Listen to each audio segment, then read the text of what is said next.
In this guide, I'm going to show you how to connect Logitech Bluetooth Mouse to a laptop and PC. Before we get into this guide, make sure to like the video and subscribe to the channel with all notifications on. It really does help with the channel and it lets us know that you want more content like this. We'd greatly appreciate it. And if at any point throughout this guide you did have any questions, just ask them down in the comment section below and we can help you out further. I'm going to be doing my best to reply to every single comment down there. First things first, go ahead and get loaded into your PC and you need to press the little Windows key on your PC and then just go ahead and type in settings. When settings appears, hit enter, and then of course you can use the tab key to move through the settings menu, assuming that you don't have a mouse set up. And then use the arrow keys to essentially select Bluetooth and devices over here. But go to Bluetooth and devices and you need to select add device right here. Select add device, hit Bluetooth, and then from here it's going to start searching for Bluetooth. On the bottom of the mouse you need to look for that Bluetooth pairing button.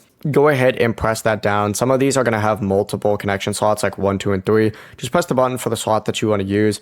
Once you do that, wait for it to pop up on here. You need to hit tab in order to get to it. And of course, once it pops up, hit enter, and of course, wait for it to connect. And then from there, you can use that mouse. You're all set. You don't have to be using tab or the arrow keys to move around anymore.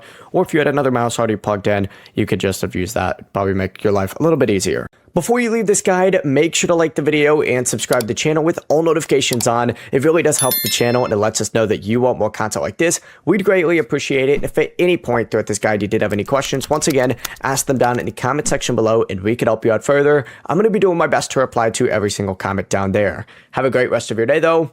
Peace.